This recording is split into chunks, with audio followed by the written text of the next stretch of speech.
Yo guys, berjumpa kembali di Historik Indonesia. Di video kali ini kita akan membahas mengenai monopoli perdagangan Portugis di Nusantara. Sebelum masuk ke pembahasan, mohon dukungan kalian ya untuk subscribe channel ini agar lebih berkembang dan dapat menyajikan konten-konten pendidikan bagi kalian.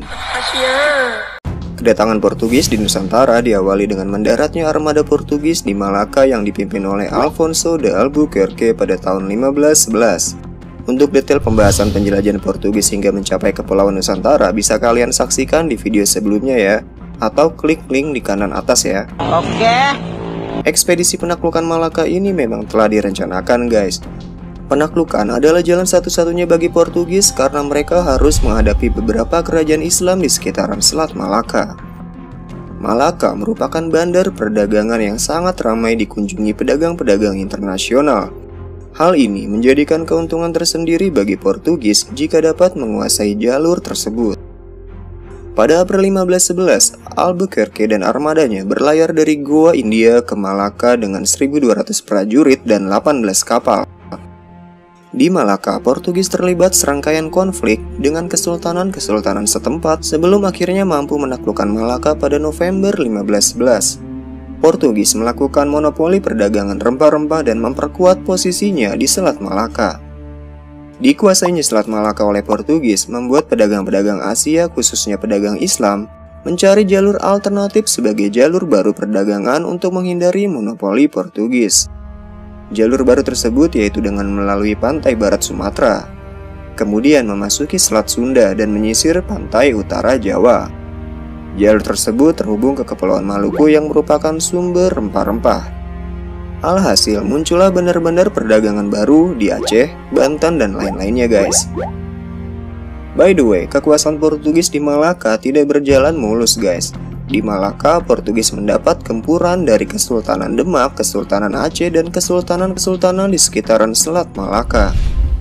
Kesultanan Demak dari Jawa di bawah komando Pati Unus menyerang Portugis pada tahun 1512 dan 1513 di Malaka. Meskipun serangan ini tidak terlalu efektif mengingat jarak dari Demak ke Malaka. Kesultanan Aceh yang secara geografis lebih dekat dengan pos Portugis di Malaka juga menyerang Portugis beberapa kali hingga kekuatan Portugis di Malaka berkurang drastis. Meski begitu, kedudukan Portugis di Malaka masih ada sampai akhirnya diusir oleh VOC Belanda pada tahun 1641. Portugis mulai sadar bahwa Malaka bukanlah daerah sumber penghasil rempah-rempah yang mereka cari. Portugis kemudian melakukan ekspedisi menuju Maluku di bawah komando Antonio de Abreu dan Francisco Serrao. Mereka tiba di Kepulauan Maluku pada 1512. Jalur pelayaran baru tersebut membuat mereka melakukan kontak dengan kerajaan Pajajaran yang bercorak Hindu. Portugis kemudian menjalin kerjasama perdagangan lada dengan Pajajaran. Perjanjian tersebut baru diwujudkan dalam bentuk dokumen kontrak pada tahun 1522. Saat itu Pajajaran sedang terancam karena eksistensi kerajaan-kerajaan Islam. Maka dari itu Pajajaran menjadikan Portugis mitra dagang sekaligus pelindung Pajajaran. Portugis diberikan kewenangan di Sunda Kelapa. Raja Pajajaran yaitu Prabu Surawisesa meminta Portugis untuk membangun benteng. Dan sebagai imbalannya Portugis akan mendapat prioritas dalam membeli lada. Kehadiran Portugis di tanah Jawa membuat kerajaan-kerajaan Islam di Jawa khawatir. Kesultanan Demak yang bersekutu dengan Cirebon kemudian menyerang Sunda Kelapa.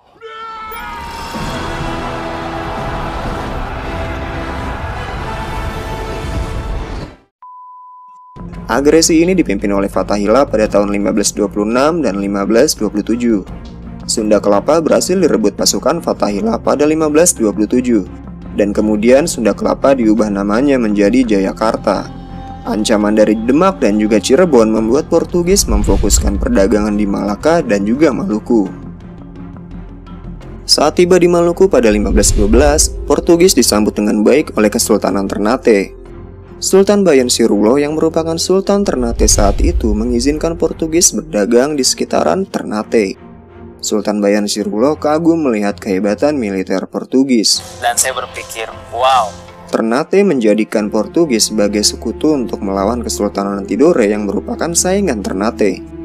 Portugis segera merintis poros perdagangan Ternate, Malaka, Goa, dan Lisbon. Portugis kemudian diizinkan mendirikan benteng Castella pada 1522. Pendirian benteng ini merupakan titik awal kekuatan Portugis dalam memonopoli perdagangan di Maluku dan sebagai pertahanan mereka. Karena pada masa itu, armada laut Spanyol mulai mendekat ke Kepulauan Maluku. Spanyol berhasil menjejakkan kaki di tanah Maluku pada 1521 dan kemudian dirangkul Kesultanan Tidore sebagai partner menghadapi kekuatan Ternate Portugis. Kedatangan dua bangsa asing di Maluku membuat Kepulauan Maluku menjadi medan peperangan dua bangsa kulit putih ini. Konflik perebutan wilayah keduanya akhirnya diakhiri di meja perundingan dengan ditandatanganinya Perjanjian Saragossa pada 22 April 1529. Perjanjian ini berisikan Spanyol harus meninggalkan Maluku dan memusatkan koloninya di Filipina. Portugis tetap mendapatkan kekuasaan di Maluku. Walaupun Portugis sangat diuntungkan dalam perjanjian ini, nyatanya Raja John III harus membayar kompensasi sebesar 350.000 dukat kepada Raja Charles V dari Spanyol. Portugis gencar melakukan kristenisasi di sekitaran Maluku. Tahun 1546, datang seorang misionaris terkenal, Santo Franciscus Xaverius ke Ternate. Sultan kemudian memberikan izin untuk kegiatan misionaris di Maluku, dengan syarat kegiatan misionaris hanya ditujukan bagi rakyat Ternate yang masih menganut animisme. Namun, aturan tersebut dilanggar. Sikap Portugis yang arogan dan semena-mena membuat rakyat Ternate tidak menyukai kehadiran Portugis. Portugis juga seringkali mencampuri urusan dalam negeri Kesultanan Ternate dengan mengangkat sultan-sultan yang dianggap pro-Portugis dan membuang sultan-sultan yang melawan kekuasaan Portugis.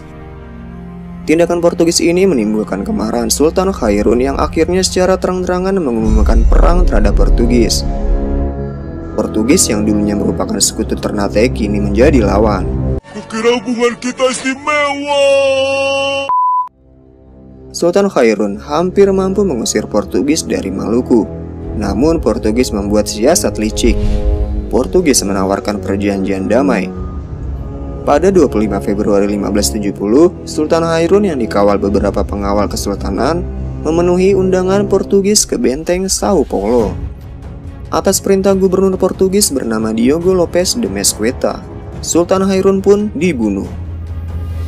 Kekuasaan Kesultanan Ternate kemudian diteruskan Sultan Babulo yang merupakan anak kandung Sultan Khairun yang dibunuh. Sultan Babulo berjanji akan membalaskan tindakan Portugis yang telah membunuh ayahnya dan bertindak sewenang-wenang di tanah mereka.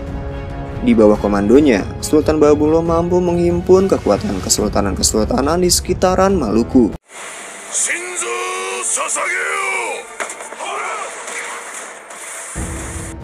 Pasukan Sultan Babulo mampu merebut benteng-benteng Portugis di Ternate dan akhirnya mampu mengusir Portugis dari Maluku Utara pada 1575. Demikianlah pembahasan mengenai sepak terjang Portugis di Nusantara. Jika kalian suka dengan konten ini, tinggalkan like dan bagikan ke teman-temanmu ya.